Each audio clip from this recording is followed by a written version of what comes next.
Assalamualaikum warahmatullahi wabarakatuh. Alhamdulillah Rabbil alamin wal aqibatu lil muttaqin wala udwana illa 'alal zalimin. Segala puji bagi Allah Jalla Jalaluh Rabbul Alamin, Rabb alam semesta ini.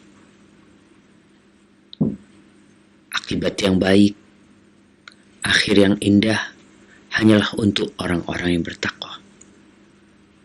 Dan tidak ada permusuhan kecuali untuk orang-orang yang zalim.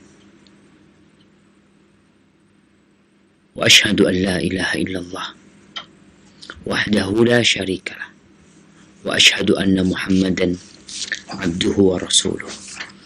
Dan saya bersaksi bahwa tiada yang berhak disembah melainkan hanya Allah semata. Tiada sekutu baginya. Dan saya bersaksi pula bahwa Muhammad bin Abdullah adalah hamba utusan Allah. Arsalahullahu rahmatan lil alamin. Allah mengutusnya sebagai rahmat untuk alam semesta ini. Semoga selawat bersambung untuk keluarga beliau, untuk istri-istri beliau, untuk putra-putri beliau, dan untuk seluruh sahabat Nabi. Semoga Allah meridhai kita bersama mereka. Amma ba'd.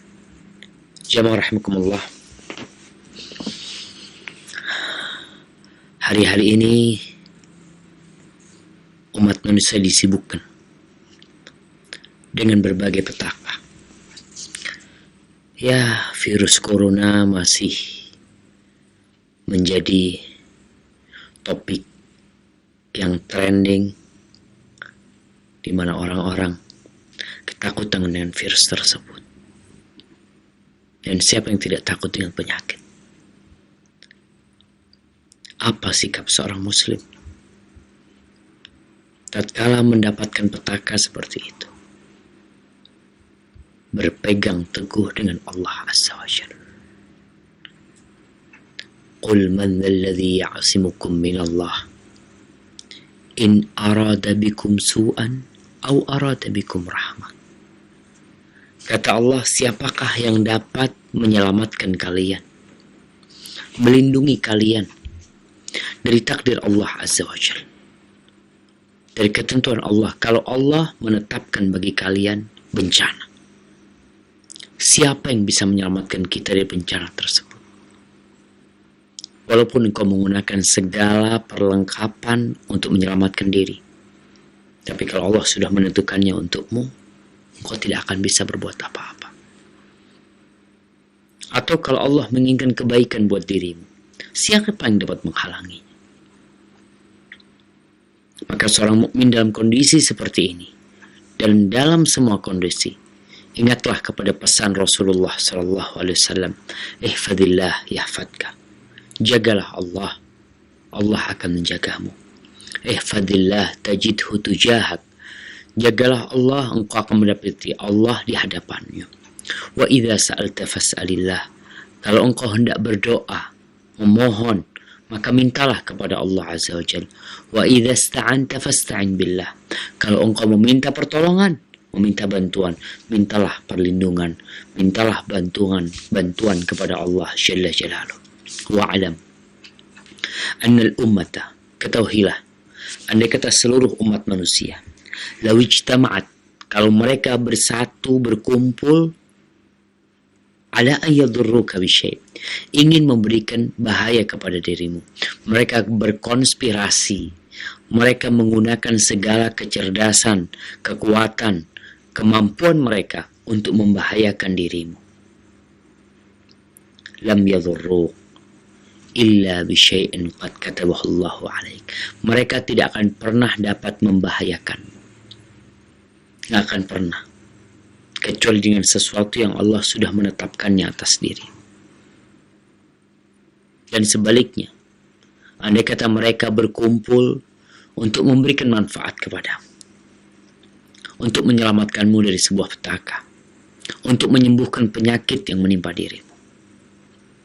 Tapi kalau Allah tidak menetapkannya untukmu, engkau tidak akan pernah dapat merasakan manfaat tersebut. rufi'atil aklam wa jaffatis suhuf. Pena itu sudah diangkat dan lembaran-lembaran itu sudah kering. Ahibati fillah, pada kesempatan kali ini kita telah sampai ke bab du'aul akh bi dhahril ghaib, tentang fadilah mendoakan saudara kita dalam kondisi dia nggak hadir di tempat itu. Dan ini sikap kita seorang muslim. Melihat saudara-saudara kita yang tertimpa musibah, nggak perlu antum dimintain doa baru mendoakan, tapi doakanlah mereka. Akan ada malaikat yang telah diperintahkan khusus untuk mengaminkan doamu. Dan malaikat itu berkata, walaka bimithl, dan engkau pun mendapatkan sama seperti doa yang kau panjatkan. Hadis Abu Darda yang sudah kita baca pada kesempatan sebelumnya, di mana Safwan bin Abdullah bin Safwan, menantunya Abu Darda, dia datang ke Syam. Dia berjumpa dengan ibu mertuanya. Dia datang ke rumahnya, bapak mertuanya sedang nggak ada. Lalu ibu mertuanya berkata kepada Safwan, aturidul hajj al-am, apakah engkau hendak berangkat haji tahun ini? Maka sang menantu mengatakan na'am. Lalu Ummu Darda mengatakan, fad'ullaha lana bi khair, doakan kami dengan kebaikan, karena sesungguhnya Nabi SAW bersabda, inna da'watal mar'il muslim mustajabatun li akhihi bi dhahril ghaib, sesungguhnya doa seorang muslim untuk saudaranya mustajab dalam kondisi saudaranya tidak tahu didoakan. Inda ra'sihi malakun muwakkal, di sisi kepalanya ada malaikat yang ditugaskan untuk mengatakan amin walaka bimith. Maka setelah kita mendengar hadis ini, apakah kita akan meremehkan mendoakan saudara-saudara kita yang tertimpa musibah? Atau kita akan sibuk memberikan komentar-komentar negatif? Atau kita hendak membuat meme-meme yang menyakitin hati orang? Apa yang harus kita lakukan? Ihdhar lisanaka an taqula fatubtala. Hati-hati dengan omonganmu. Bisa jadi ucapanmu meledek orang lain, menghina orang lain, karena satu hal akan kembali kepada diri. Innal bala'a muwakkalun bil mantiqi, sampai disebutkan bala itu terikat dengan ucapan kita. Dan Nabi SAW sudah mengajarkan kepada kita. Beliau bersabda SAW, man kana yu'minu billahi wal yaumil akhir, barang siapa yang beriman kepada Allah dan hari akhir, falyaqul khairan aw liyasmut, hendaklah dia berkata yang baik, kalau nggak bisa diam. Nggak usah tulis-tulis, nggak usah komentar-komentar, diam. Kalau kiranya engkau nggak bisa mengontrol ucapanmu, mengontrol tulisanmu, diam. Dan itu akan selamat. Seharusnya kita mendoakan saudara-saudara kita yang tertimpa musibah, apapun penyebabnya. Kita boleh memberikan masukan, memberikan nasihat, tapi doa itu penting buat saudara-saudara kita yang tertimpa musibah. Karena sampai hari ini, Anda melihat ada ratusan, bahkan 1000 rumah lebih yang terendam oleh banjir di beberapa daerah. Kemudian di hadis selanjutnya, di hadis nomor 626, Al-Imam Bukhari mengatakan, haddatsana Musa ibn Ismail wa Shihab qala haddatsana Hammad an Atha ibn Sa'ib an abihi an Abdullah bin Amr ibn al-As qala qala rajulun Allahumma ighfir li wa li Muhammadin wahdana faqala an-nabiy sallallahu alaihi wasallam laqad hajabtaha an nasin kathirin. Abdullah bin Amr bin As meriwayatkan tentang seorang badui yang datang ke Masjid Nabawi. Kemudian disebutkan bahwa orang ini sholat bersama Nabi SAW. Dan dalam sholatnya dia berdoa. Apa doa dia? Allahumma ghafirli wali Muhammadin wahdana. Ya Allah, rahmati aku dan juga rahmati Muhammad. Wahdana, kami aja. Disebutkan dalam riwayat yang dikatakan wala tarham ma'ana ahadan, dan janganlah engkau merahmati seorang pun bersama kami. Nih orang kalau nggak faham fikih berdoa, maka akan terjebak ke dalam kesalahan-kesalahan yang fatal. Dia nggak mau doakan orang lain. Dia hanya mendoakan dirinya dan Nabi Muhammad alaihissalam. Maka Rasulullah SAW mengatakan, laqad hajabtaha an nasin kathirin. Engkau telah menutup rahmat Allah dari orang banyak. Dalam riwayat lain dikatakan, laqad hajjarta wasi'an. Engkau telah menyempitkan sesuatu yang luas. Kalau Allah memberikan rahmat kepadamu, memberikan rahmat kepada keluargamu, Allah juga bisa memberikan rahmat kepada seluruh umat manusia tanpa mengurangi rahmat yang kau rasakan. Makanya manusia ini kalau dikasih kewenangan untuk membagi rizki, niscaya dia tidak akan bagikan kepada seluruh umat manusia. Karena kecintaan dia dengan hartanya, dengan uang yang diberikan, sehingga dia tidak akan berbagi dengan orang kecuali sedikit. Ahibati fillah, ini hadis berkaitan dengan mendoakan orang lain. Kenapa engkau tidak mau mendoakan orang lain? Doamu hanya untuk dirimu, hanya untuk keluargamu. Tetangga tidak pernah didoakan. Semoga Allah memberikan hidayah kepada mereka, memberikan berkah di rezeki mereka. Teman-teman di kantor, guru-guru kita, kenapa kita tidak mendoakan mereka? Apa masalahnya? Allah Subhanahu wa ta'ala di surah Al-Hasyr ayat 10, di ayat ke-8 menceritakan tentang orang-orang muhajirin. Di ayat ke-9 bercerita tentang orang-orang Ansar, bagaimana kecintaan mereka kepada orang-orang muhajirin. Lalu Allah berbincang tentang orang-orang yang datang setelah muhajirin dan Ansar.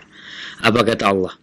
وَالَّذِينَ جَاءُوا مِنْ بَعْدِهِمْ يَقُولُونَ رَبَّنَا اغْفِرْ لَنَا وَلِإِخْوَانِنَا الَّذِينَ سَبَقُونَا بِالْإِيمَانِ وَلَا تَجْعَلْ فِي قُلُوبِنَا غِلًّا لِلَّذِينَ آمَنُوا رَبَّنَا إِنَّكَ رَءُوفٌ رَحِيمٌ. Tuh doanya orang-orang yang datang setelah muhajirin dan ansar. Apa doa mereka? Ya Allah, ampuni untuk kami dan untuk saudara-saudara kami yang beriman sebelum kami, yang lebih dahulu beriman. Dan jangan jadikan di hati kami kedengkian kepada orang-orang yang beriman. Sesungguhnya Engkau Maha Pengasih dan Maha Penyayang, ya Allah. Dia doakan orang lain.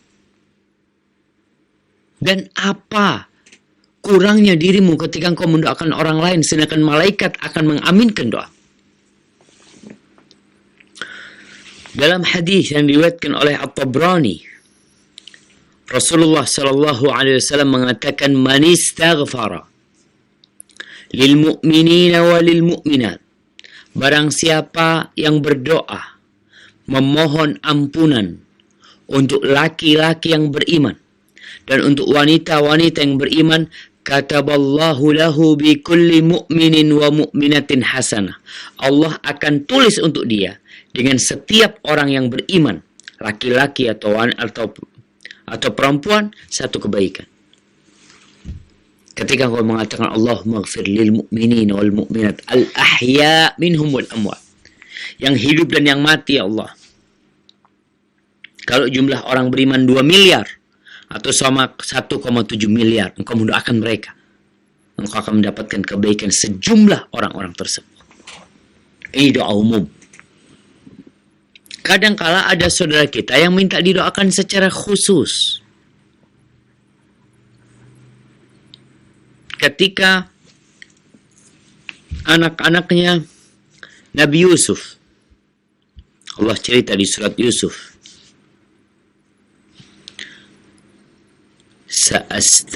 bentar.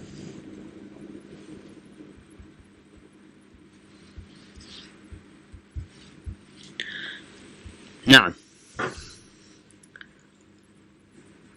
di surat Yusuf.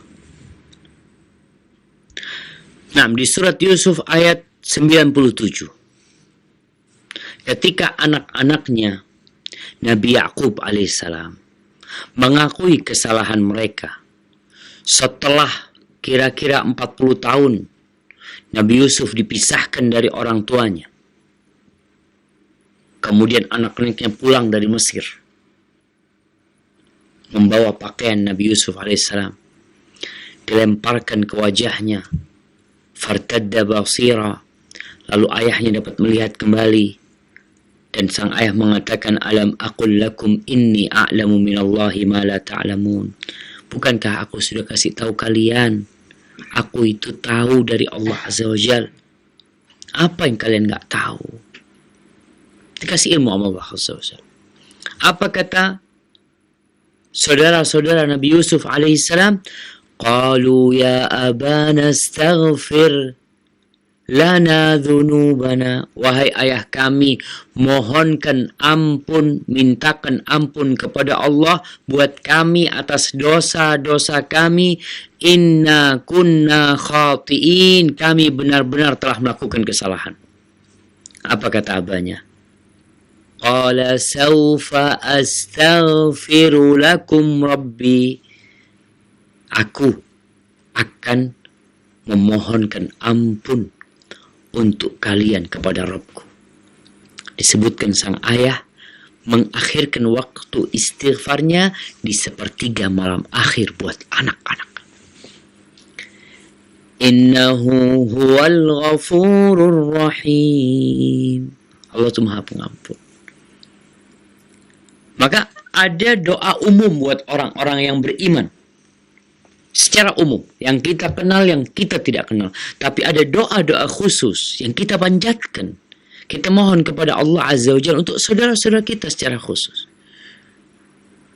Dan itu akan menyebabkan kita didoakan oleh malaikat-malaikat Allah. Mau tahu doanya malaikat? Subhanallah. Allah mengatakan, وَالَّذِينَ يَحْمِلُونَ الْعَرْشِ وَمَنْ حَوْلَهُ.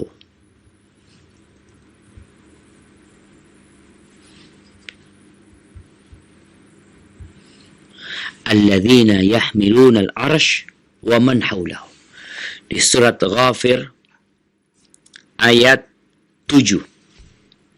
Allah mengatakan alladzina yahmiluna al-'arsya wa man haulahu, dan malaikat-malaikat yang memikul arsy Allah dan yang ada di sekitarnya dari malaikat-malaikat yang dekat sama Allah Azza wa Jal. Apa kerjaan mereka? Yusabbihuna bihamdi rabbihim. Mereka bertasbih, menyucikan Allah dengan memujinya. Wa yu'minuna bihi. Mereka beriman kepada Allah Azza wa Jal. Wa yastaghfiruna lilladzina amanu. Tuh malaikat-malaikat beristighfar mereka, memohonkan ampun untuk siapa? Untuk orang-orang yang beriman. Apa doa mereka? Rabbana wasi'ta kulla syai'in rahmatan wa ilma. Ya Allah, rahmat dan ilmumu meliputi segala sesuatu. Kasih sayang Allah meliputi segala sesuatu. Ilmu Allah seperti itu. Lalu apa yang diminta oleh malaikat? Ini tawassul. Para malaikat tawassul dengan sifat Allah Azza wa Jal. Dengan kebesaran Allah, keluasan ilmu dan rahmatnya. Mereka sebutkan itu dalam doa mereka. Lalu mereka mengatakan, "Faghfir lilladzina tabu wattaba'u sabilak." Ya Allah, ampuni orang-orang yang tobat. Ampuni orang-orang yang mengikuti jalanmu, ya Allah. Waqihim adzabal jahim. Dan selamatkan mereka dari azab jahim. Sampai di sini doanya? Wah. Dilanjutkan sama malaikat-malaikat Allah. Rabbana wa adkhilhum jannati adnin allati wa'adtahum. Ya Allah, masukkan mereka ke surga tempat tinggal yang sudah Engkau janjikan buat mereka. Wa man salaha min abaihim. Dan orang-orang yang soleh dari ayah ibu mereka, dari bapak-bapak mereka, dari nenek moyang mereka. Siapa yang baik-baik dari ayah, bunda mereka, masukkan juga surga bersama mereka.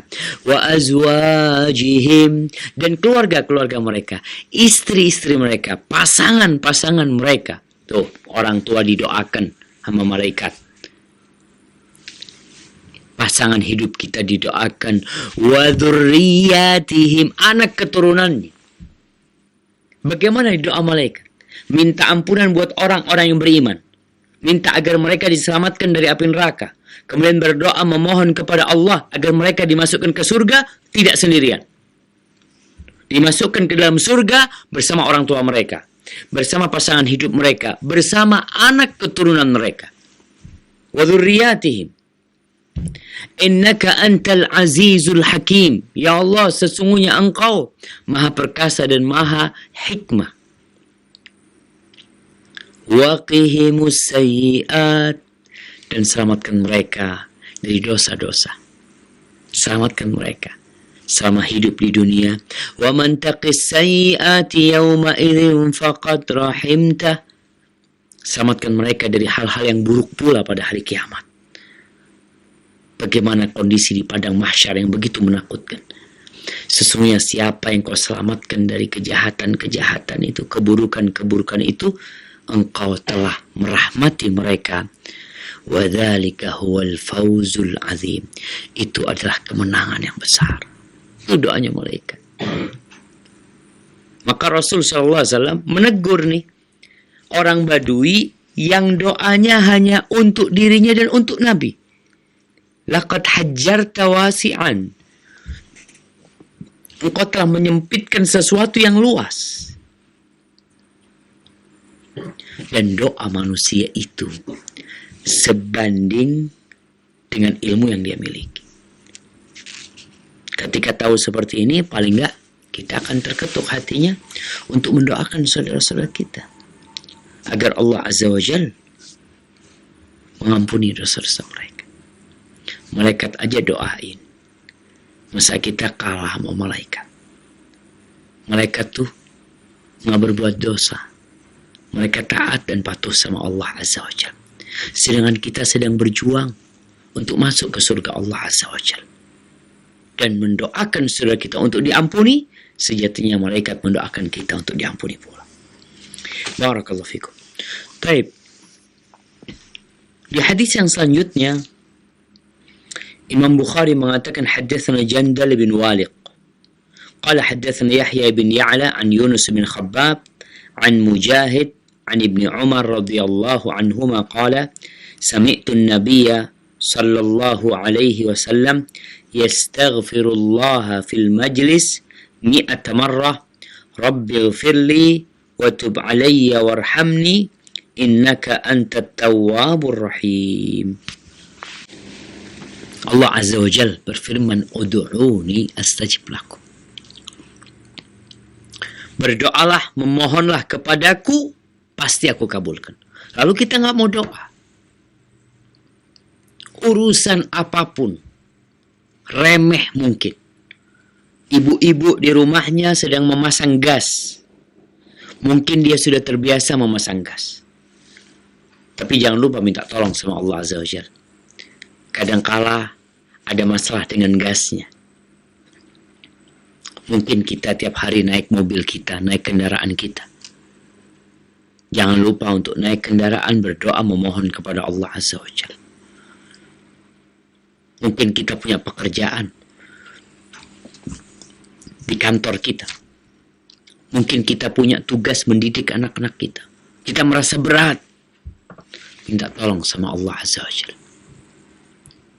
Ketika Mu'adz bin Jabal bertanya kepada Nabi SAW tentang amalan yang memasukkan ke surga dan menjauhkan dari api neraka, apa kata Nabi SAW? Laqad sa'alta an azim. Engkau telah bertanya sesuatu yang besar.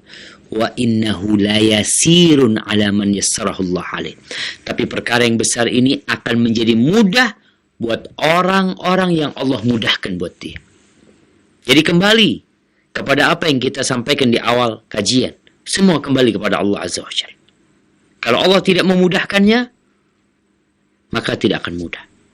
Allah tidak melancarkannya, maka tidak akan lancar. Di sini kita melihat sebuah permasalahan di masyarakat. Ketika mereka punya masalah yang tak kunjung usai. Ketika mereka sakit yang tak kunjung sembuh. Kadangkala mereka mencari pengobatan alternatif. Ketika dia punya usaha yang mungkin tidak lancar, dia berusaha untuk mencari sebab yang dengannya usahanya lancar. Tapi banyak manusia yang tidak mengikuti sebab-sebab yang syar'i. Karena buat mereka terlalu lama itu. Pernah ketika Ana masih di Medina, ada seorang yang telepon Ana dari Jeddah waktu itu. Dia ngomong, Ustaz, Ana punya istri kok kayaknya digangguin orang. Dan Ana sampaikan kepada dia, agar dia bertakwa kepada Allah Azza wa Jalla. Agar dia menjaga Allah, agar Allah menjaga istrinya. Ana sampaikan kepada dia untuk berdoa, memohon kepada Allah Azza wa Jalla. Tapi apa jawaban orang ini? Ustaz, apa nggak ada amalan yang cepat lah supaya istri Ana ini nggak bisa diganggu orang? Apa yang harus Ana lakukan? Disuruh doa minta sama Allah Azza wa Jalla, gak mau. Makanya kenapa dukun laris? Kenapa paranormal laris? Kenapa penyihir pun masih ada yang berangkat ke sana? Kenapa tempat-tempat yang keramat masih banyak yang datang ke sana? Karena mereka gak mau meminta kepada Allah Azza wa Jalla. Merasa lambat kalau minta sama Allah Azza wa Jalla. Padahal Allah kalau mau kasih, Allah tinggal mengatakan, kun. Jadilah. Maka hati-hati. Ketika kita punya masalah yang tidak selesai dengan sebab-sebab yang biasa, kita ingin cari sebab yang super biasa, yang luar biasa. Silahkan. Selama tidak bertentangan dengan syariat, dengan agama Allah Azza wa Jalla. Dan yang luar biasa adalah dengan mendekatkan diri kepada Allah Azza wa Jalla. Dengan banyak bersedekah, banyak istighfar, Allah akan menyelesaikan urusan kita. Barakallahu fikum. Di sini disebutkan tadi yang Ana sampaikan hadis Aisyah radhiyallahu taala anha, "Salullaha kulla syai'in hatta syis." Mintalah kepada Allah segala sesuatu sampai urusan sandal. Fa innallaha in lam yuyassirhu lam yatayassar. Kalau Allah tidak memudahkannya, maka tidak akan mudah. Allah Azza wa Jalla berfirman, fa amma man a'ta wattaqa wa saddaqa bil husna fasanuyassiruhu lil yusra. Adapun orang yang beriman, orang yang bertakwa, membersihkan dirinya, maka Allah Azza wa Jalla akan memudahkan urusan dia untuk menuju kepada kemudahan. Itu untuk menuju ke surga Allah Azza wa Jalla. Dan Allah mengatakan, وَمَنْ يَتَّقِ اللَّهِ يَجْعَلْ لَهُ مَخْرَجًا. Barang siapa bertakwa kepada Allah, pasti Allah akan kasih solusi. وَيَرْزُقْهُ مِنْ حَيْثُ لَا يَحْتَسِبْ. Dan Allah akan kasih rezeki dari arah yang tidak disangka-sangka. Barakallahu fikum. Baik, kita masuk ke hadis nomor 629. Al-Imam Bukhari mengatakan, Haddatsana Abu Nuaim qala haddatsana Amr ibn Abdullah Abu Muawiyah qala haddatsana Muhajir Abu al-Hasan an Amr bin Maimun al-Audi an Umar radhiyallahu anhu annahu kana fima yad'u Allahumma tawaffani ma'al abrar wa la tukhlifni fil ashrar wa alhiqni bil akhyar. Nah, Umar berdoa, di antara doa permintaan Umar bin Khattab. Apa sih yang diminta Umar bin Khattab? Seorang khalifah, seorang amirul mukminin yang kekuasaannya tembus sampai ke perbatasan dengan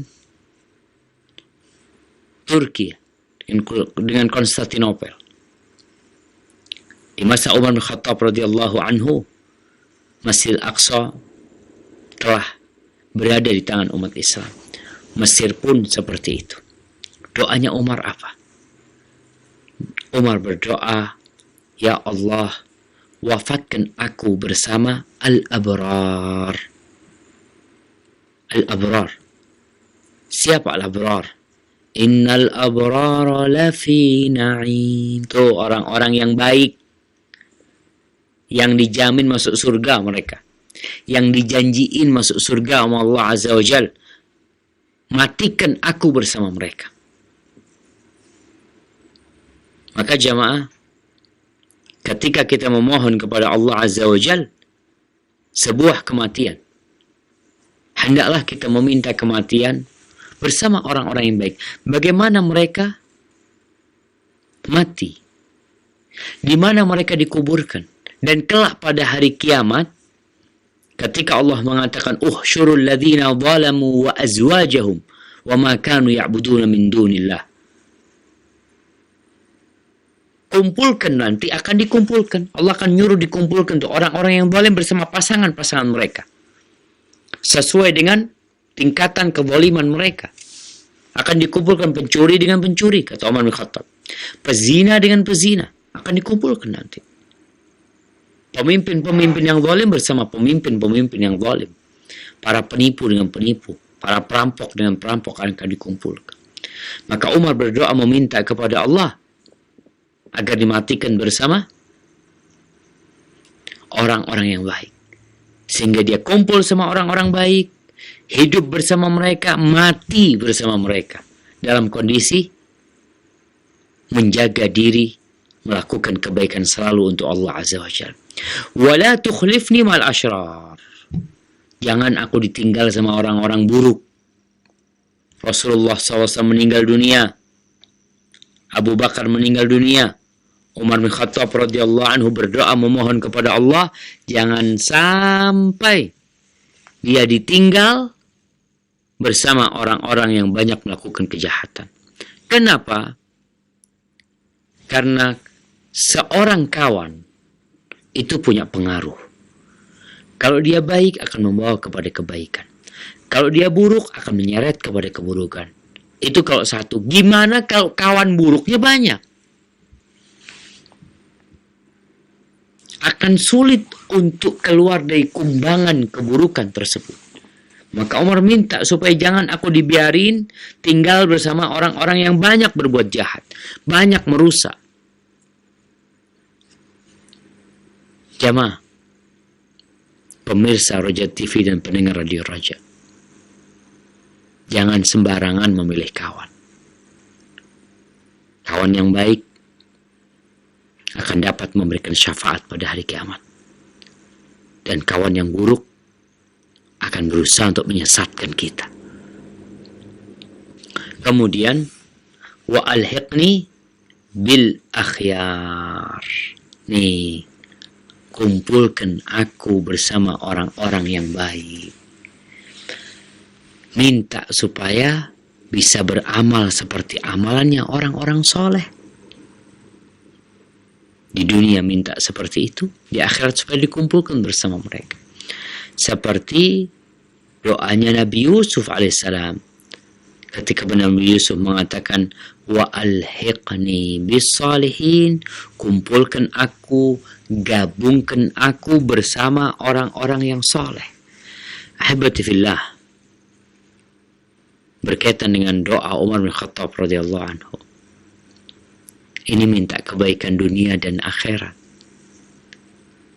Umar tidak lupa bahwa yang diperlukan oleh kita dalam kehidupan ini kawan baik yang mengingatkan kita tatkala kita melakukan kesalahan, yang mendukung kita tatkala kita sedang lemah hendak melakukan kebaikan, yang memotivasi kita untuk jadi lebih baik dalam kehidupan ini.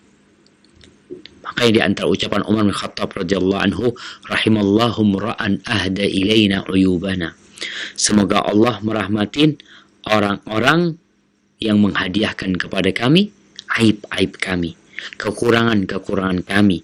Karena bagaimanapun baiknya manusia, tetap dia makhluk yang melakukan dosa. Dan ada hikmah ketika manusia melakukan dosa. Dia jadi sadar, nggak ujub. Engkau manusia yang penuh dengan kekurangan. Kalau dia baik terus, tidak terjerumus ke dalam perbuatan dosa, maka ditakutkan malah dia bangga dengan dirinya sendiri, lupa dengan penjagaan Allah Azza wa Jal. Maka terjerumusnya sebagian ke dalam dosa membuat mereka kembali kepada Allah Azza wa Jal dan untuk mengusir perasaan ujub yang ada pada dirinya. Tapi kemudian di sini disebutkan Imam Bukhari mengatakan haddatsana Umar bin Hafs qala haddatsana Abi qala haddatsana A'mash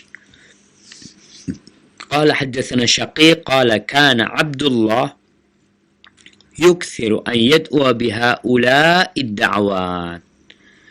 Ini Syaqiq meriwayatkan dari gurunya Abdullah bin Mas'ud radhiyallahu anhu bahwa Abdullah bin Mas'ud ini banyak kali berdoa dengan sebuah doa yang dihafal oleh Syaqiq. Apa permintaannya? Rabbana aslih bainana wahdina sabilal Islam ونجنا من الظلمات إلى النور واصرف عنا الفواحش ما ظهر منها وما بطن وبارك لنا في أسماعنا وأبصارنا وقلوبنا وأزواجنا وذرياتنا وتب علينا إنك أنت التواب الرحيم وجعلنا شاكرين لنعمتك مثنين بها قائلين بها وأتممها علينا. Masya Allah, ini doanya Abdullah bin Mas'ud radhiyallahu anhu. Tadi kita dengar doanya Umar bin Khattab radhiyallahu anhu. Sekarang Imam Bukhari menyebutkan doanya Abdullah bin Mas'ud. Apa doa yang pertama? Rabbana alif bainana, dan di Sunan Abi Dawud disebutkan Allahumma alif baina qulubina wa aslih dzata bainina. Ya Allah, lembutkan hati di antara kami, di antara keluarga kami. Perbaiki masalah-masalah gesekan-gesekan yang terjadi di antara kami. Subhanallah jemaah. Ketika perang Badar, setelah perang terjadi masalah tentang pembagian harta rampasan perang. Pemuda-pemuda yang mereka merasa berjuang, mereka mengumpulkan harta rampasan perang, dalam benak mereka, mereka yang lebih berhak. Yang tua-tua, ketika itu sedang menjaga Nabi SAW, mereka tidak peduli dengan harta rampasan perang. Maka kata mereka, kami yang lebih berhak. Kami jagain Rasul SAW. Kalian jagain harta tuh. Ada kelompok ketiga, yaitu pasukan yang lari mengejar musuh. Mereka tidak memikirkan harta rampasan perang. Artinya ada orang-orang yang sibuk dengan harta rampasan perang, ngumpulin. Ada yang sibuk dengan Nabi SAW. Ada pemuda-pemuda yang sibuk mengejar musuh. Akhirnya terjadi perselisihan di antara mereka tentang siapa yang berhak mendapatkan warisan tersebut. Allah Azza wa Jal di surat Al-Anfal menceritakan hal ini. Yas'alunaka 'anil anfal. Mereka bertanya tentang harta rampasan perang. Qulil anfal lillahi war rasul. Katakan kepada mereka, harta rampasan perang itu milik Allah dan Rasulnya. Fattaqullah. Bertakwalah kalian kepada Allah. Jangan ribut urusan harta itu. Wa aslihu dzata bainikum. Dan perbaiki hubungan di antara kalian. Jangan dibiarkan hubungan yang buruk terus terjadi. Karena setan itu akan berusaha untuk memecah belah. Untuk menimbulkan permusuhan. Doanya Abdullah bin Mas'ud, beliau minta yang pertama, ya Allah perbaiki hubungan antara kami ya Allah. Kondisi kami. Mungkin ada permasalahan-permasalahan yang tidak diinginkan terus terjadi menimpa kita. Doa minta sama Allah Azza wa Jalla. Kemudian yang kedua, wahdina sabilal Islam. Di riwayat disebutkan wahdina subulal Islam. Tunjukkan kepada kami jalan-jalan Islam. Pondasi-pondasi Islam. Rukun-rukun Islam. Kewajiban-kewajiban Islam. Minta sama Allah supaya dikasih petunjuk. Karena banyak muslim gak tahu jalan Islam. Bahkan dia mencoreng Islam. Di akhir-akhir ini kita melihat orang-orang Islam yang Islamophobia. Takut sama Islam. Ketika disampaikan kepadanya tentang syariat Allah Azza wa Jalla, dia ketakutan. Nggak mau, menolak. Maka doa minta sama Allah agar ditunjukkan jalan-jalan Islam. Wa najjina minadh dhulumati ilan nur. Dan selamatkan kami dari kegelapan ya Allah. Kegelapan kekufuran, kegelapan kesyirikan, kegelapan kemaksiatan, kefasikan, menuju kepada cahaya iman, cahaya tauhid, cahaya ketaatan. Ini yang akan menyelamatkan seorang dari kegelapan di hari akhir. Dan akan hidup dengan cahaya Allah ketika melewatin sirat atau menuju ke sirat yang berada di atas neraka jahanam. Ketika itu ada pembagian cahaya, maka kita minta kepada Allah agar kita diselamatkan dari kegelapan menuju cahaya. Wasrif annal fawahisha. Ya Allah, jauhkan kami ya Allah dari dosa-dosa besar, khususnya perzinaan. LGBT lah salah satunya. Ma zahara minha wa ma batan. Kekejian-kekejian, dosa-dosa yang nampak ya Allah, yang nyata atau yang tersembunyi. Karena ada dosa-dosa besar yang nyata kelihatan, tapi ada dosa-dosa yang tersembunyi. Yang kadang-kala tatkala kita sendirian, datang tuh pikiran-pikiran buruk yang mendorong kita untuk melakukan dosa. Maka Abdullah bin Mas'ud berdoa supaya dijauhkan dari kekejian dosa-dosa ini yang nyata, yang nampak dan yang tersembunyi. Wa barik lana ya Allah, berikan berkah kepada kami. Gimana? Yang pertama minta berkah fi asma'ina, di pendengaran kami ya Allah, agar pendengaran kami terus bersama kami sampai kami meninggal dunia. Karena ada orang yang di akhir hayatnya pendengarannya rusak, nggak dengar, harus pakai alat bantu. Minta sama Allah, Allahumma barik lana fi asma'ina, pendengaran kami berkah ya Allah, supaya terus baik, terus bermanfaat, bisa digunakan sampai meninggal dunia. Wa absarina, dan mata kami ya Allah, minta berkah di mata kita jemaah. Ada orang-orang yang di masa tuanya buta, ada yang di masa mudanya juga buta. Minta sama Allah supaya diberkahin mata kita, supaya tidak melihat kecuali yang baik, dan dijaga pandangan tersebut menjadi pewaris kita sampai mati, tetap pandangan mata kita baik. Wa qulubina, dan minta berkah di hati kami supaya hati kami terus berlapang dada, bersyukur kepada Allah ketika mendapatkan nikmat, bersabar ketika mendapatkan musibah, wa azwajina wa dzurriyyatina, dan minta kepada Allah supaya diberkahin di istri-istri kami dan anak-anak keturunan kami. Berkahin mereka ya Allah. Diberkahin gimana? Diberkahin agar mereka terus melakukan ketaatan, dibimbing untuk mendekatkan diri kepada Allah, bertambah keimanan mereka, dijauhkan dari kemaksiatan. Sebagaimana di surat Al-Furqan ayat 74, doa orang-orang yang beriman, Rabbana hablana min azwajina wa dhurriyyatina qurrata a'yun waj'alna lil muttaqina imama. Nih, qurrata a'yun, minta kepada Allah anak-anak jadi qurrata a'yun, penyejuk pandangan, terus baik dan terus baik. Itu berkah di keluarga kita. Istri kita tambah lama tambah baik, keluarga kita tambah lama tambah baik. Itu berkah, kebaikannya tetap dan berkembang menjadi lebih baik. Wa tub alaina, dan kemudian Abdul Mas'ud minta supaya diterima tobatnya, dikasih taufik untuk mendekatkan diri kepada Allah, menjauhin dosa-dosa. Innaka antat tawwabur rahim, sesungguhnya Engkau ya Allah adalah Maha menerima tobat dan Maha pengasih. Waj'alna syakirina li ni'matika, jadikan kami ya Allah orang-orang yang senantiasa mensyukuri nikmat yang Kau berikan ya Allah. Musnina biha, selalu kami memujimu dengan nikmat-nikmat itu.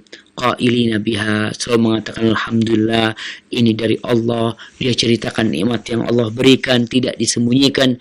Wa atmimha alaina, dan sempurnakan nikmat itu buat kami. Artinya jaga nikmat itu buat kami ya Allah, jangan sampai nikmat itu hilang. Siapa yang bisa menjaga nikmat itu? Allah Azza wa Jalla. Ini doa Abdullah bin Mas'ud radhiyallahu taala anhu. Barakallahu fikum jamaah. Mungkin itu yang bisa kita kaji pada kesempatan kali ini. Masih ada waktu, kita gunakan untuk tanya jawab. Kita kembali ke studio Roja di pusat. Nah, coba. Jazakallahu khairan, kami sampaikan kepada Ustaz Dr. Syafiq bin Riza Basalamah MA Hafizahullah Ta'ala yang telah memberikan nasihatnya kepada kita di kesempatan malam hari ini dari pembahasan kitab Al-Adabul Mufrad karya Al-Imam Al-Bukhari yang kami pancar luaskan dari studio mini di STDI Imam Syafi'i di Jember, Jawa Timur. Dan untuk selanjutnya kami undang Anda para pemirsa Roja TV dan pendengar Radio Roja untuk berpartisipasi dalam sesi tanya jawab. Dan untuk kesempatan pertama kita akan coba angkat pertanyaan melalui pesan singkat dari hamba Allah di Bau-Bau di Sulawesi Tenggara. Ustadz, ana orang awam tentang tata cara berdoa, termasuk doa khusus.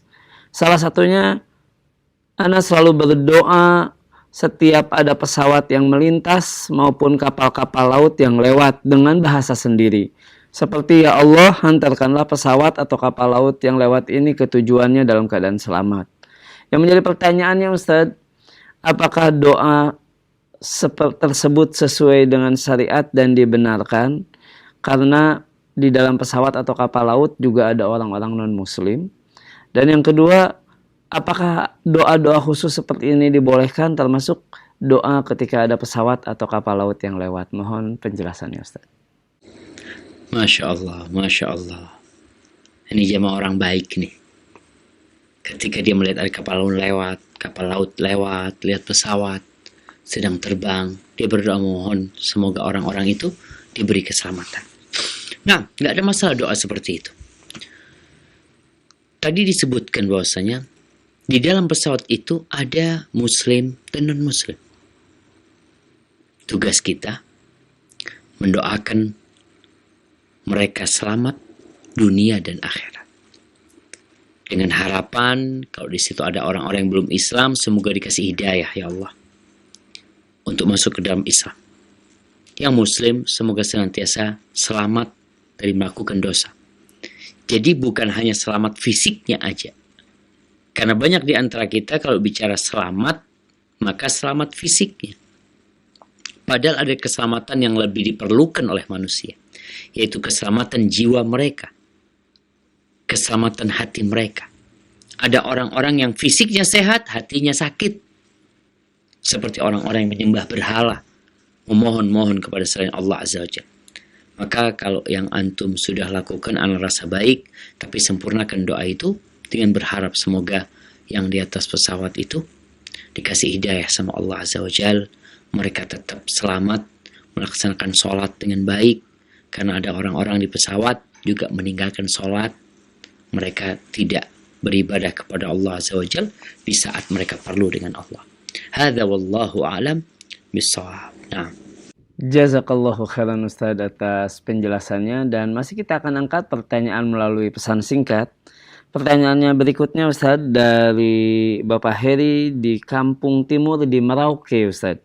Ingin bertanya Ustadz, apakah Fir'aun, Qorun dan orang-orang kafir akan dihisab dan dikisos serta memasuki sirat seperti yang ada ana baca di surat Maryam ayat 71-72, mohon petunjuknya Ustaz. Barakallahu fikum. Nah, kalau bicara apakah orang-orang kafir akan diqisas, dihisab? Iya. Kalau mereka akan dihisab, iya. Kalau mereka akan dikisos, na'am. Ketika mereka melakukan kesalahan kepada umat manusia, kezaliman yang mereka lakukan, akan mendapatkan balasan mereka tersebut. Tapi kalau pertanyaannya, apakah mereka akan menuju ke sirat, melewati sirat? Tidak. Allah Azza wa Jal di surat Shafat yang tadi kita bacakan, ketika Allah mengatakan uhsyurul ladzina zalamu wa azwajahum, di surat Shafat ayat 22, 23, 24. Allah mengatakan, himpunlah orang-orang yang zalim bersama pasangan-pasangan mereka, teman-teman sejawat mereka, Qarun, Fir'aun, Haman. Mereka sesuai dengan kondisi mereka, bersama Tuhan-Tuhan yang mereka sembah. Min dunillah fahduhum ila siratil jahim. Tunjukkan mereka kepada siratil jahim, artinya jalannya neraka. Tunjukkan mereka digiring ke neraka. Tapi kata Allah, waqifuhum innahum mas'ulukum. Berhentikan mereka akan ditanya. Jadi sebelum masuk ke neraka, mereka akan ditanya. Supaya tidak ada alasan lagi buat mereka. Ketika orang itu dihukum tanpa melalui proses, maka dia akan marah-marah mungkin. Merasa tidak melakukan dosa. Tapi proses hisab ini yang membuat mereka akhirnya sadar kalau mereka pantas untuk dihukum. Mereka digiring menuju ke neraka jahanam. Jadi ketika dipisahkan antara orang-orang beriman dengan orang-orang kafir ini langsung menuju ke neraka dan mereka berjatuhan ke dalam api neraka. Mereka tidak melewati sirat. Kemudian tersisa orang-orang beriman bersama orang-orang munafikin. Di sini ada pembagian cahaya menuju ke sirat. Sedangkan orang-orang munafik, ketika mereka dapat pembagian cahaya, cahaya mereka hanya sedikit. Dan cahaya mereka pun kemudian mati. Setelah itu akan ada hijab yang memisahkan antara orang-orang beriman dengan orang-orang munafik. Orang-orang munafik mengikuti orang-orang kafir, maka mereka masuk ke neraka. Orang-orang yang beriman ini yang kemudian mereka digiring menuju ke surga, namun mereka harus melewati neraka. Kata Allah Azza wa Jalla, melewati neraka maksudnya melewati sirat yang berada di atas neraka. Allah mengatakan, wa in minkum illa wariduha kana ala rabbika hatman maqdiya. Sesungguhnya sudah menjadi keputusan Rabbmu bahwasanya semua kalian akan melewatinya, yakni melewati sirat yang berada di atas neraka jahanam. Itu khusus buat orang-orang yang beriman. Adapun kalau orang-orang kafir, orang-orang munafikin, akhirnya mereka masuk ke neraka dan tidak akan pernah keluar dari api neraka. Hadza wallahu a'lam bissawab. Jazakallahu khairan Ustaz atas penjelasannya, dan untuk berikutnya kita akan coba angkat pertanyaan melalui line telepon, dan tidak lupa kami ingatkan bagi Anda para penelpon untuk mengecilkan suara televisi atau radionya. Baik, kita angkat pertanyaan pertama. Iya. Assalamualaikum. Waalaikumsalam warahmatullahi wabarakatuh. Dari siapa, di mana Bapak? Ini dari Parale, Tanjung Balai. Di Tanjung Balai. Silakan Bapak. Assalamualaikum Ustaz. Waalaikumsalam warahmatullahi wabarakatuh. Ini Ustaz mau tanya ini. Yang ada saya tahu katanya bid'ah itu terbagi dua. Yang pertama bid'ah hasanah, yang kedua bid'ah dolalah. Jadi tolong jelaskan Ustaz yang mana apa itu, yang mana bid'ah dolalah itu. Kalau bid'ah hasanah tahu laku itu kan, tahu itu kan. Yang bid'ah apa ini yang kita nggak tahu, yang dolalah ini itu aja. Assalamualaikum warahmatullahi wabarakatuh. Baik. Waalaikumsalam warahmatullahi wabarakatuh. Tafadhol Ustaz. Barakallahu fikum ya. Berkaitan dengan bid'ah, Rasulullah SAW mengatakan iyyakum wa muhdatsatil umur.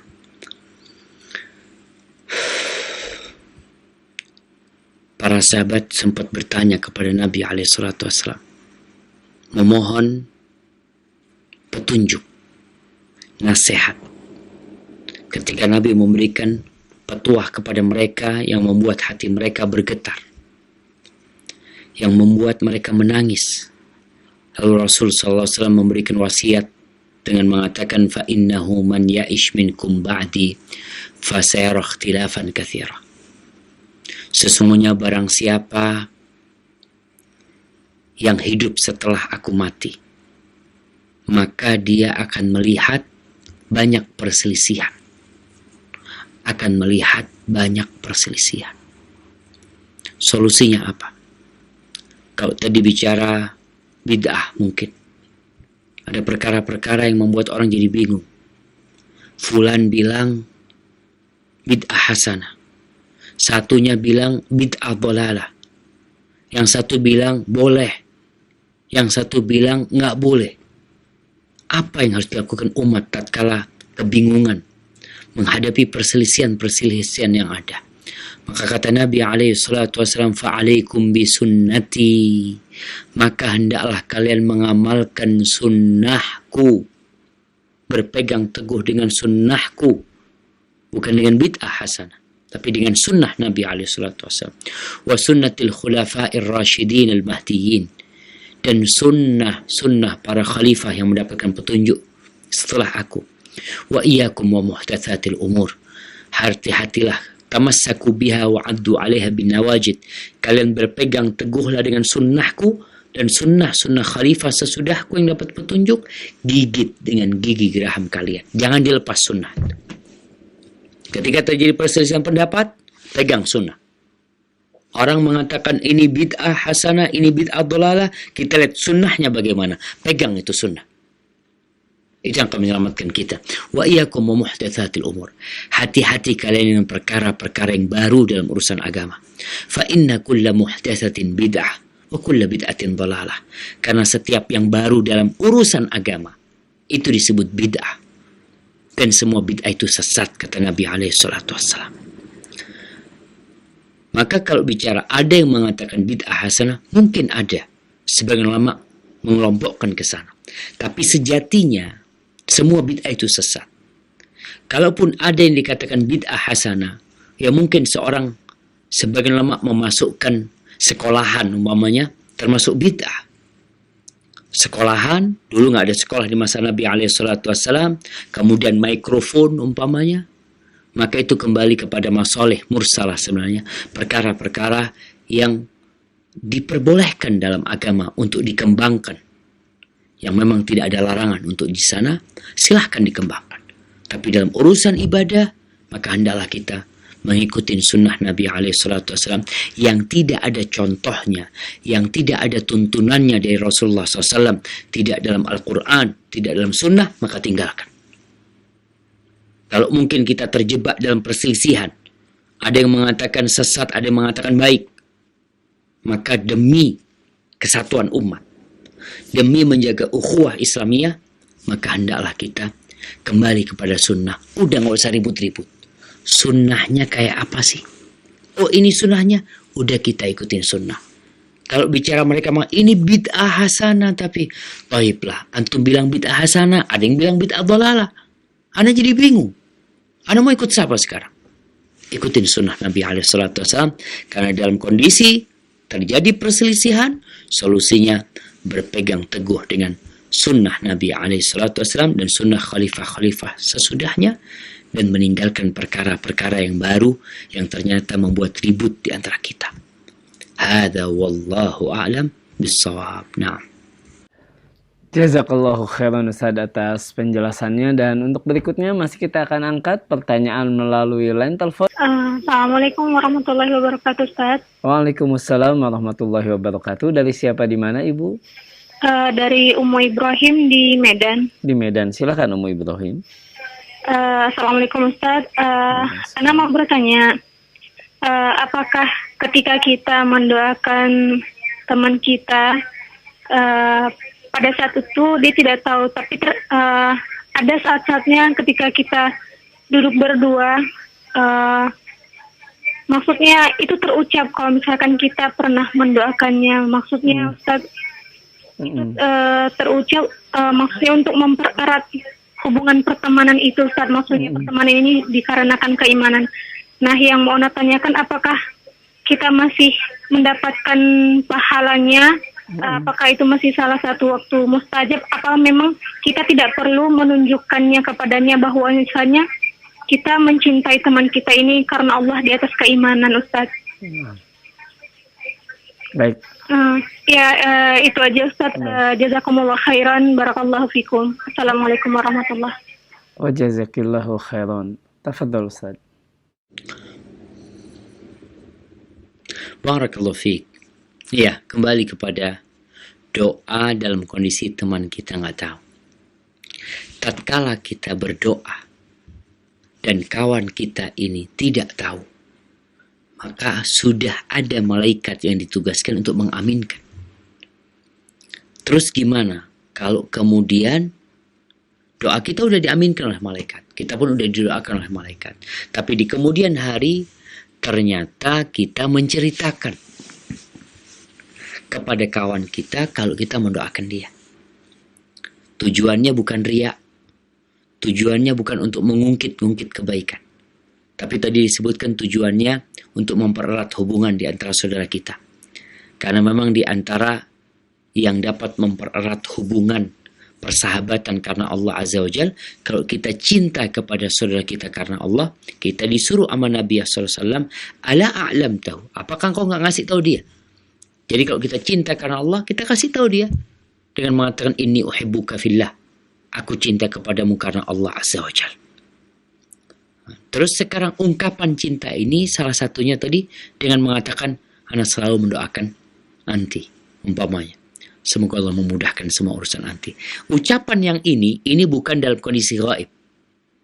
Yang gaib yang diaminkan oleh malaikat. Tapi ketika itu, maka tidak ada doa sebenarnya. Tatkala dia mengatakan itu bukan riya, bukan untuk pamer, semoga tetap doanya dikabulkan sama Allah Azza wa Jalla. Karena kalau riya ini yang dapat membatalkan amalan kita.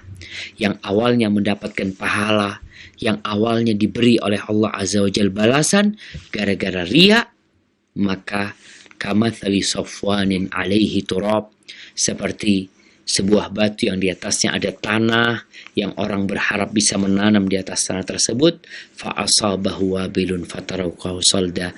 Riya ini seperti hujan deras yang menghapuskan, mengikis itu tanah, sehingga tidak tersisa kecuali batu yang cadas. Hada wallahu a'lam bissawab. Allahu khairan Ustaz atas penjelasannya, dan pertanyaan berikutnya kita akan angkat melalui pesan singkat Ustaz. Salah satu pertanyaan yakni dari hamba Allah, seorang akhwat berumur 31 tahun Ustaz. Ustaz, saya sampai saat ini belum juga menikah. Padahal saya sudah berdoa Ustadz dan berikhtiar. Kenapa belum bertemu jodoh juga Ustadz? Dan juga pertanyaan-pertanyaan yang senada, yang banyak Ustadz, bertanya terkait dengan doa yang telah dipanjatkan dalam waktu yang panjang namun belum dikabulkan juga. Mohon penjelasannya Ustadz, penyebab doa tidak dikabulkan ini. Barakallahu fiik. Subhanallah jemaah. Kenapa doa kita nggak dikabulkan? Salah satunya adalah karena pertanyaan tadi. Pertanyaan ini menunjukkan kalau orang-orang sudah berdoa, dia ingin dikabulkan, tapi nggak dikabulkan. Kok belum dikabulkan? Dia tergesa-gesa. Dia terburu-buru minta doanya dikabulkan oleh Allah Azza wa Jalla.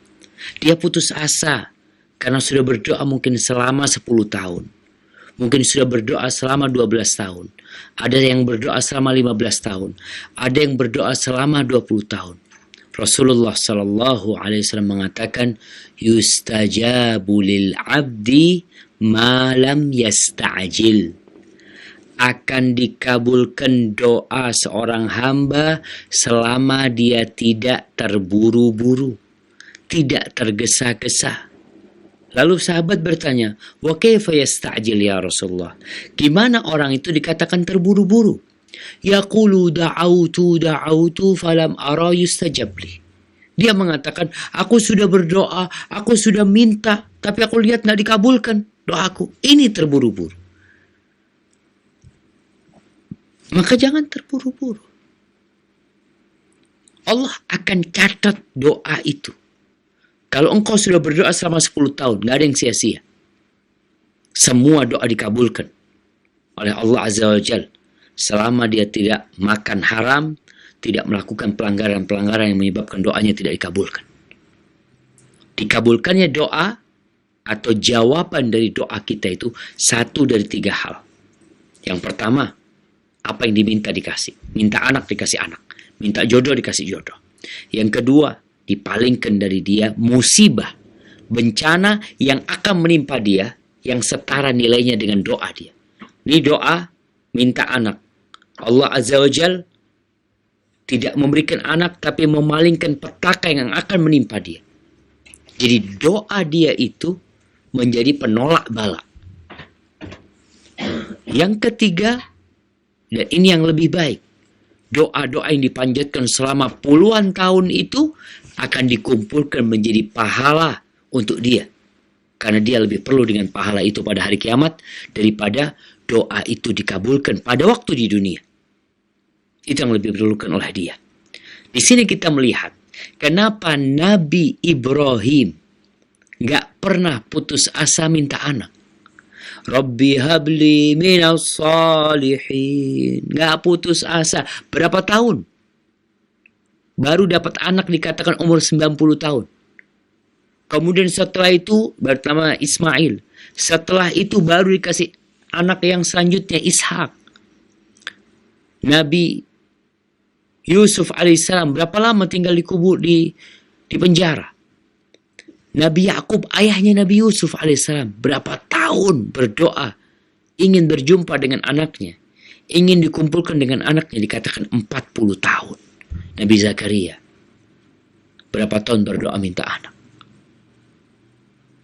Ketika Allah menceritakan di surat Maryam, Kaf ha ya ain sad, dzikru rahmati rabbika abdahu Zakaria إذ نادى ربه نداء خفيا قال رب إني وهن العظم مني واشتعل الرأس شيبا ولم أكن بدعائك ربي شقيا. Bagaimana Nabi Zakaria ketika doa dengan suara penuh kelirihan memohon kepada Allah Azza wa Jal, mengatakan, wahai Rabbku, sesungguhnya aku sudah lemah tulang-tulang belulangku. Rambutku sudah penuh dengan uban, tapi aku tidak pernah merasa sengsara berdoa memohon kepadamu ya Allah. Minta anak. Sampai dikatakan baru punya anak setelah tua renta 100 tahun kira-kira umurnya. Baru dikasih anak. Dan dia mengatakan, aku tidak pernah merasa sengsara berdoa memohon kepadamu ya Allah. Ini yang kadang-kala masalah dengan kita. Merasa sudah berdoa, ana sudah lama, di waktu-waktu mustajab ana memohon, kok ana melihat tidak dikabulkan. Kata Nabi SAW, yustajabu lil abdi. Dikabulkan doa hamba itu selama dia tidak terburu-buru. Maka jangan terburu-buru. Gak ada ruginya engkau berdoa. Engkau menunjukkan bahwa engkau perlu sama Allah Azza wa Jal. Bahkan kalau bicara ibadah, ad-du'a huwal ibadah. Doa itu ibadah. Kita terus beribadah dengan doa-doa yang kita panjatkan kepada Allah Azza wa Jalla. Dan bisa jadi ketika Allah tidak mengabulkan doa kita, Allah memalingkan musibah yang akan menimpa kita. Maka husnudzon sama Allah Azza wa Jalla dan buruk sangkalah kepada diri kita. Yakin kalau Allah akan mengabulkan doa. Sebagaimana yakinnya Nabi Yakub, Allah akan mengabulkan doanya. Sebagaimana yakinnya Nabi Ibrahim, Allah akan memberikan anak. Dan sebagaimana yakinnya Nabi Zakaria, Allah akan mengabulkan doanya dan Allah berikan apa yang mereka pinta. Hadza wallahu a'lam bissawab. Jazakallahu khairan Ustaz atas penjelasannya. Dan pertanyaan terakhir untuk kesempatan malam hari ini Ustaz, terkait dengan berdoa dengan pengeras suara di masjid Ustaz, apakah diperbolehkan? Dan berdoa untuk orang banyak ketika orang-orang hadir juga apakah diperbolehkan? Banyak penanya yang menanyakan seperti ini. Mohon penjelasannya Ustaz. Ahibati fillah, berkaitan dengan doa, Allah mengatakan ud'u rabbakum tadarruan wa khufyah. Berdoalah memohon kepada Allah dalam kondisi merendahkan diri, penuh ketundukan, wa khufyah, dan sembunyi-sembunyi. Makanya ketika para sahabat Nabi berdoa mengangkat suara mereka saling tinggi-tinggian suaranya, Nabi SAW menegur mereka, yang kalian pinta ini yang maha mendengar dan maha mengetahui. Gak perlu teriak-teriak. Gak perlu teriak-teriak. Namun ada doa-doa bersama yang memang dianjurkan untuk dibaca. Seperti ketika khutbah Jumat. Rasulullah SAW berdoa dan para sahabat mengaminkan doa Nabi SAW ketika itu. Ketika selesai perang Uhud, Nabi SAW menyuruh para sahabat bersaf di belakangnya dan Nabi angkat tangan berdoa dan para sahabat mengaminkan. Jadi doa yang dianjurkan bersama, ya dibaca diaminkan oleh jamaah. Ketika umpamanya doa kunut, witir, imam membaca dengan suara keras dan makmum mengaminkannya. Adapun kalau tidak dalam momentum-momentum yang disyariatkan, yang disunnahkan, maka Nabi SAW menyuruh kita doa untuk sembunyi-sembunyi. Cukup engkau yang mendengarkannya bersama Allah Azza wa Jalla yang maha pendengar. Maka hendaklah kita belajar lagi. Jangan sampai kita ingin menunjukkan syiar-syiar Islam, ternyata malah itu tidak diajarkan oleh Nabi alaihi salatu wassalam. Hadza wallahu a'lam bissawab. Itu yang bisa Anda sampaikan pada kesempatan kali ini. Sampai berjumpa kembali. Semoga senantiasa dalam lindungan ilahi. Wassalamualaikum warahmatullahi wabarakatuh.